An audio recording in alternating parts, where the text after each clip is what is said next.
Cuán firme cimiento se ha dado a la fe. A través de la Biblia, un análisis de la Biblia libro por libro que le ayudará a crecer espiritualmente. Estos estudios fueron diseñados por el Dr. J. Vernon McGee. Acompáñenos en este fascinante recorrido a través de la Biblia. La palabra de Dios. ¿Qué pensaría si alguien le dijera que ayer Jesús raptó a su iglesia y que usted se quedó atrás? Vaya, eso es un rumor pésimo, pero esa era la noticia que circulaba entre los cristianos de Tesalónica y la razón por la que el apóstol Pablo escribió la segunda carta a los tesalonicenses. Bienvenidos a través de la Biblia, el programa donde conocemos a Dios en su palabra. Soy su anfitrión, Heiel Ortiz. Hoy el autobús bíblico nos lleva a la próxima parada, el libro de Segunda de Tesalonicenses, y nuestro maestro Samuel Montoya explica por qué los tesalonicenses pensaron que se habían perdido el rapto y que estaban viviendo o que había llegado la gran tribulación. Al Dr. McGee le encantaba explorar el tema de la profecía bíblica, pero dejó muy claro que el propósito de Dios al darnos pistas sobre el futuro no era para despertar nuestra curiosidad o darnos grandes cabezas sobre cuánto conocimiento bíblico podemos acumular. Dios nos da estas pistas sobre el futuro para motivarnos hacia una vida más piadosa. Ya usted tiene las notas y bosquejos de Segunda Tesalonicenses. Si no es así, contáctenos hoy mismo. Las notas y bosquejos que escribió el Dr. McGee para cada libro de la Biblia están disponibles como descargas gratuitas en atravesdelabiblia.org/notas. Cada librito contiene información básica pero importante, tal como quién es el autor, la fecha, los temas principales de cada libro que estudiamos. Realmente son de una ayuda tremenda para tener una comprensión integral de lo que estamos estudiando. La forma más rápida de conseguir las notas y bosquejos es visitando atravesdelabiblia.org/notas para descargarlas hoy mismo. Al mismo tiempo, usted puede suscribirse para recibirlas por correo electrónico junto con noticias del ministerio, artículos de interés, información acerca de los recursos destacados de cada mes y mucho más. El sitio otra vez es atravesdelabiblia.org/notas. Pablo, Silvano y Timoteo, a la iglesia de los tesalonicenses en Dios nuestro Padre y en el Señor Jesucristo. Gracia y paz a vosotros de Dios nuestro Padre y del Señor Jesucristo. Así escribió Pablo en el saludo de su segunda carta a la iglesia en Tesalónica. Iniciamos nuestro tiempo en oración. Padre Celestial, qué bueno que podemos estudiar tu palabra. Qué bueno que podemos abrirla y comprender lo que tu Espíritu Santo nos enseña a través del Maestro. Te pedimos que nuestra mente y corazón estén prestos y dispuestos para recibir la verdad bíblica y que esta verdad bíblica no solamente habite en nosotros, sino que transforme nuestra mente y corazón de manera tal que vivamos para tu gloria. En el nombre de Jesús te lo pedimos. Amén. Y ahora iniciamos nuestro recorrido bíblico de hoy con las enseñanzas del Dr. McGee en la voz de nuestro maestro Samuel Montoya. En este día, amigo oyente, llegamos a la segunda epístola del apóstol San Pablo a los tesalonicenses. Y queremos decir aquí varias cosas a manera de introducción para esta maravillosa epístola que tenemos ante nosotros. La segunda epístola a los tesalonicenses fue escrita por el apóstol Pablo poco tiempo después de la primera epístola. No sabemos cuál es el lapso de tiempo entre las dos cartas. Algunos opinan que fueron nada más que unas pocas semanas. Otros dicen que fueron meses y aún algunos dicen que un par de años. Pero no interesa en realidad cuánto tiempo pasó entre las dos cartas, porque los creyentes de Tesalónica aún eran creyentes nuevos en el Señor, y la primera carta escrita por Pablo no respondió a todas las preguntas que ellos tenían. En realidad, me parece que esa carta despertó otras preguntas de parte de esos creyentes. Y Pablo aquí está intentando responder a todas ellas. En la iglesia de Tesalónica estaba circulando una carta o un informe fraudulento, el cual se decía provenir del apóstol Pablo, y esto había conturbado el ánimo de los creyentes de ese lugar. Este informe falso indicaba que el Señor Jesucristo ya había venido y que Él ya había llevado a su iglesia de este mundo y que el mundo de esos días estaba pasando por ese día grande y terrible de Jehová. Ahora esta gente estaba siendo perseguida como apreciamos en la epístola anterior. Ellos estaban sufriendo por amor al Evangelio y era muy fácil para ellos el creer que quizá ya habían entrado en el período de la gran tribulación y que los muertos no solo habían perdido su oportunidad de participar en el arrebatamiento de la iglesia, sino que todos los creyentes habían perdido esa oportunidad y que ahora se encontraban en el período de la gran tribulación. Entonces, Pablo les escribe nuevamente con la intención de clarificar este asunto de que él no había escrito la otra epístola y que el día del Señor no tendría lugar hasta cuando ocurrieran ciertas cosas. En realidad, él menciona dos cosas que deben tener lugar, y por tanto, ellos podían pensar que no se encontraban en el período de la gran tribulación. Luego, él muestra que la iglesia profesante, esa organización externa, se está dirigiendo a una apostasía completa.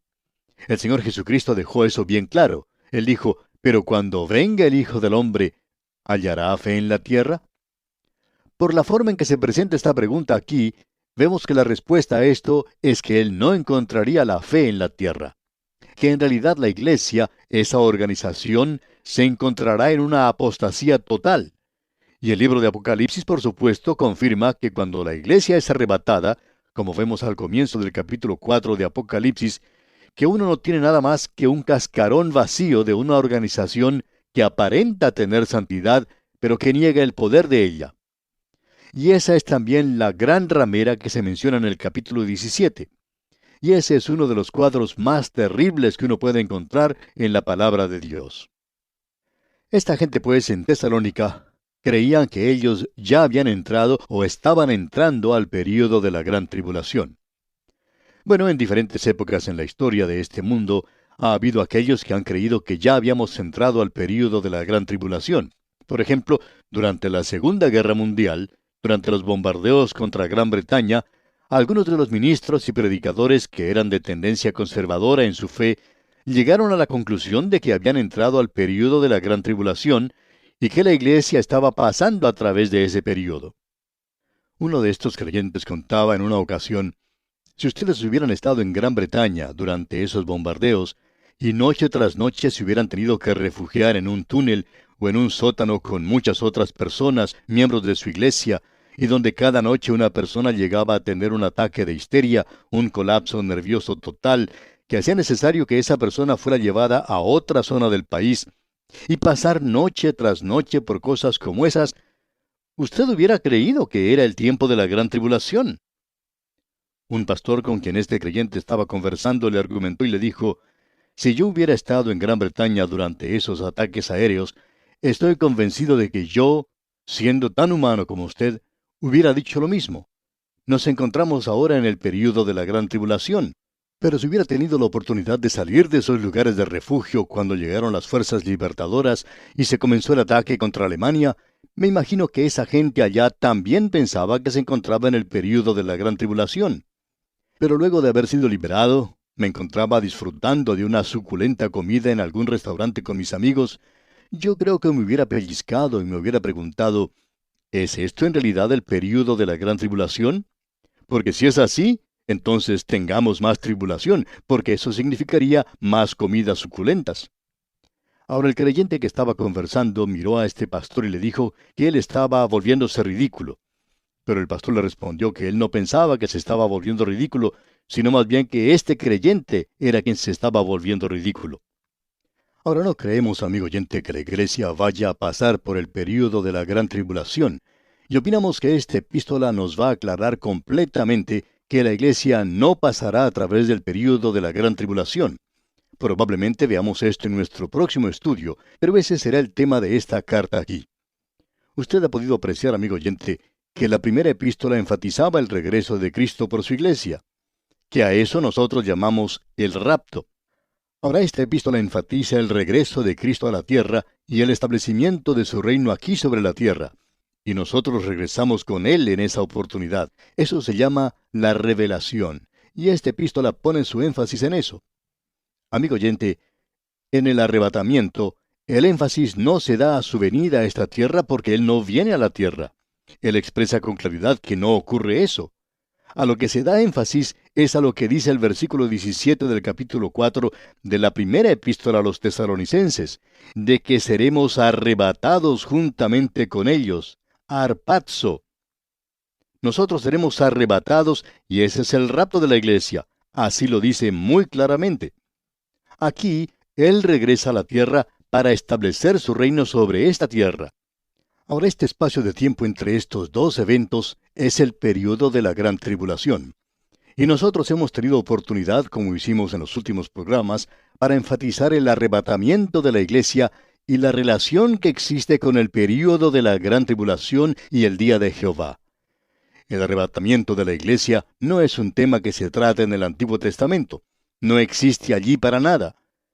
La esperanza del Antiguo Testamento era una esperanza terrenal de que su pueblo establecería un reino sobre esta tierra y que el cielo vendría a esta tierra.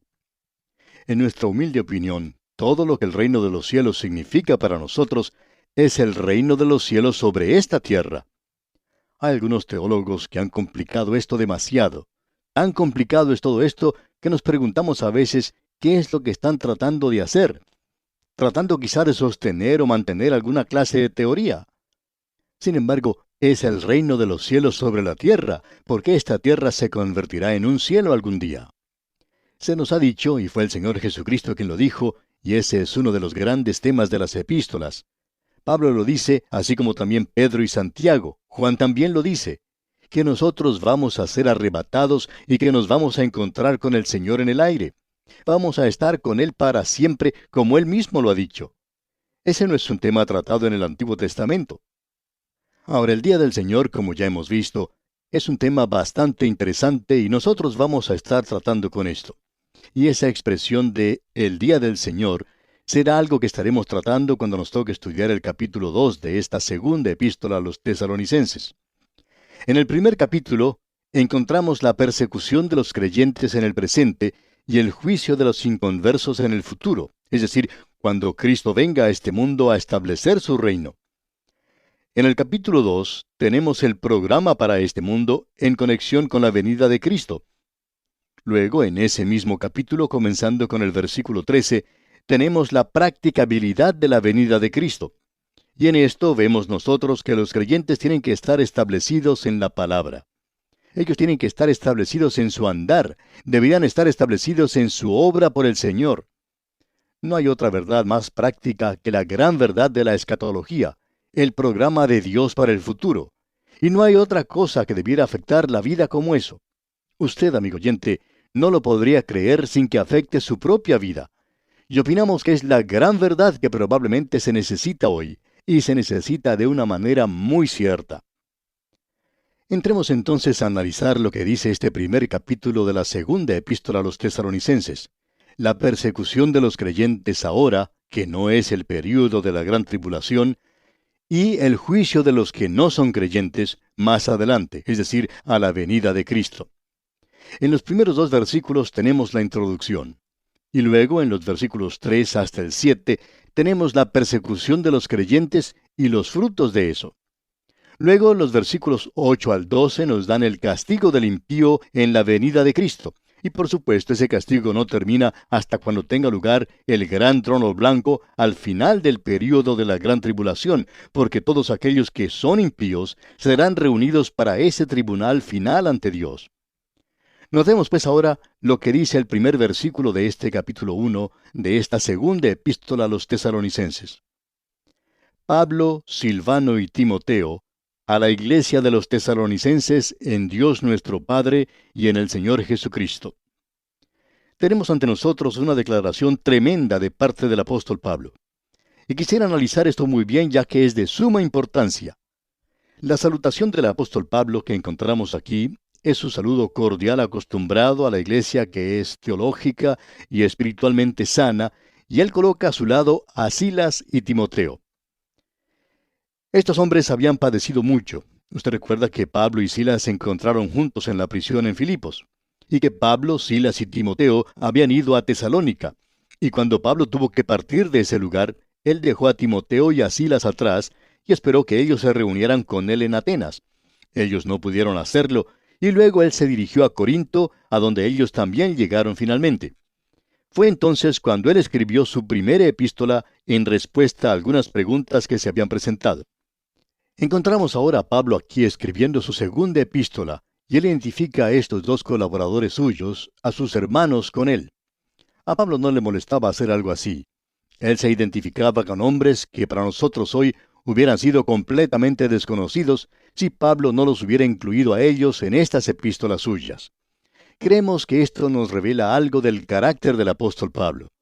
Un hombre que había sido muy orgulloso como joven fariseo, se había convertido ahora en un humilde seguidor del Señor Jesucristo, así como también su siervo y su apóstol.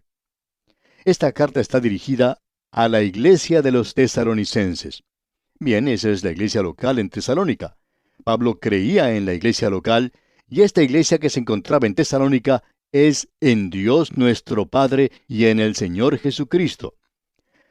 Y nos imaginamos que él no dijo en el Espíritu Santo, porque el Espíritu Santo estaba en la iglesia de Tesalónica morando en los creyentes, y eso era con el propósito de que ellos manifestaran la vida de Cristo en ese lugar para andar dignos de la alta vocación del llamado de Dios.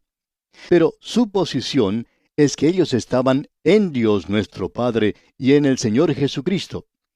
Y eso quiere decir, amigo oyente, que Pablo enseñó en cuanto a la deidad, a la divinidad de Jesucristo. No hay ninguna duda en su mente en cuanto a quién era el Señor Jesucristo. Él es Dios. Ahora la iglesia está tanto en Dios el Padre como en el Señor Jesucristo. Usted recuerda que el Señor Jesucristo mismo lo expresó así, que sus ovejas le seguían a Él. Él las conocía. Él les había dado a ellas vida eterna. Ellas no perecerían jamás. Él dijo, nadie las arrebatará de mi mano. Mi Padre que me las dio es mayor que todos, y nadie las puede arrebatar de la mano de mi Padre. Y aquí tenemos las dos manos de la deidad, el Señor Jesucristo y Dios el Padre. Esa es la posición en que se encuentra la iglesia hoy, y eso era lo que ocurría en Tesalónica, pero estaba en Cristo Jesús. Lo importante aquí no es el nombre de su iglesia, amigo oyente, el nombre de su iglesia local.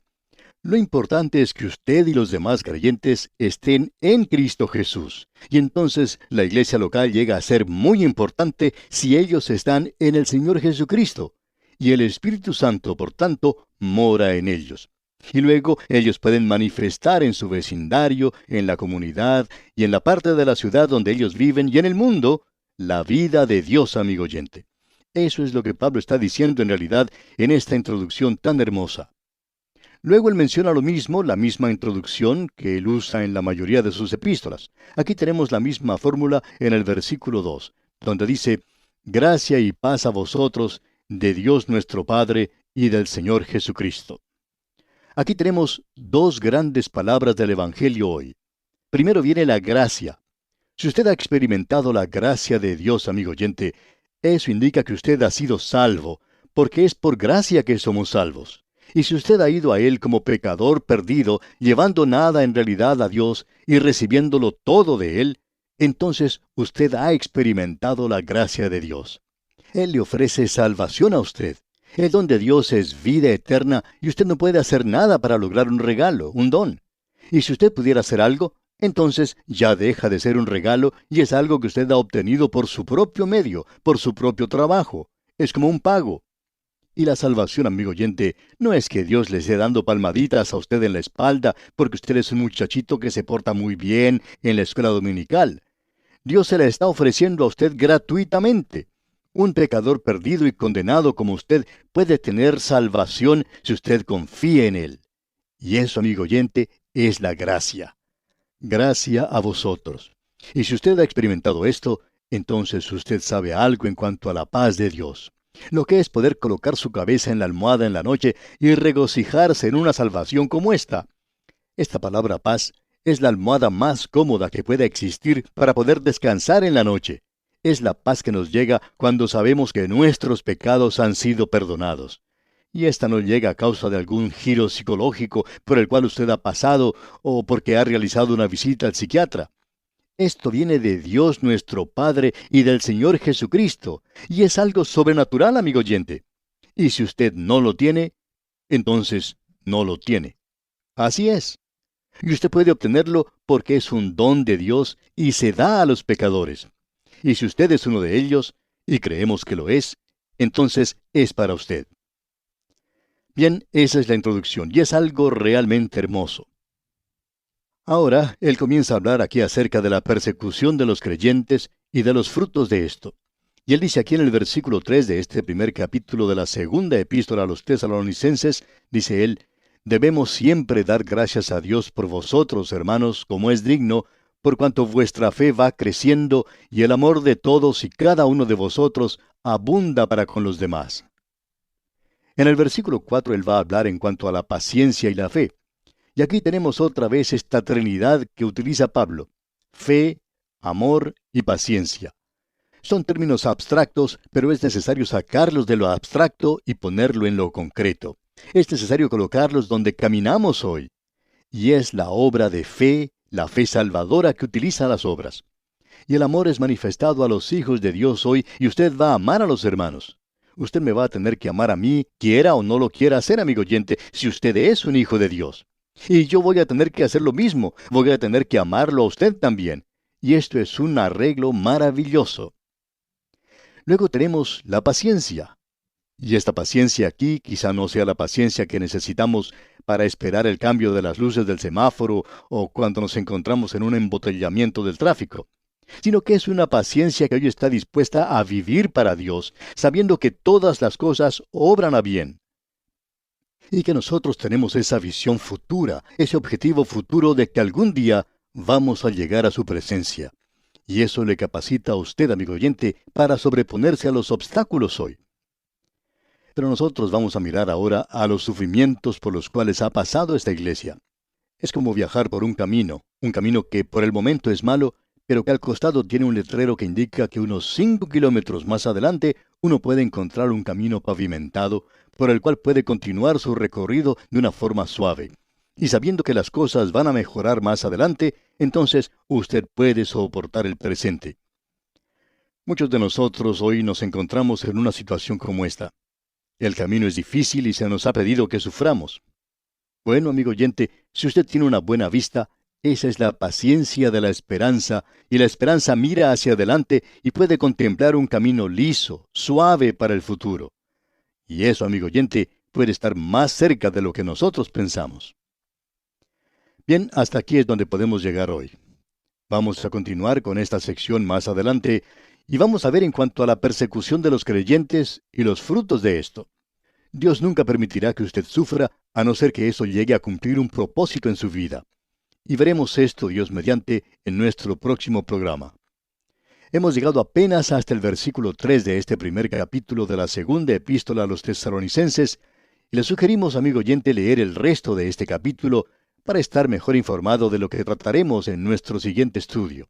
Es nuestra oración que el Señor le bendiga en gran manera. Agradecemos que nos acompañara en el estudio de hoy. Le invitamos a que visite nuestro sitio en internet a través de la biblia.org. Ahí puede suscribirse para recibir las notas y bosquejos de lo que estamos estudiando y noticias del ministerio. También encontrará la variedad de libros y materiales gratuitos que tenemos para usted. El sitio es a través de la biblia.org. Todo lo que hacemos es posible gracias al Señor y a personas como usted que se unen a nosotros en la obra de llevar la palabra entera al mundo entero. A través de la Biblia es una producción de Radio Transmundial.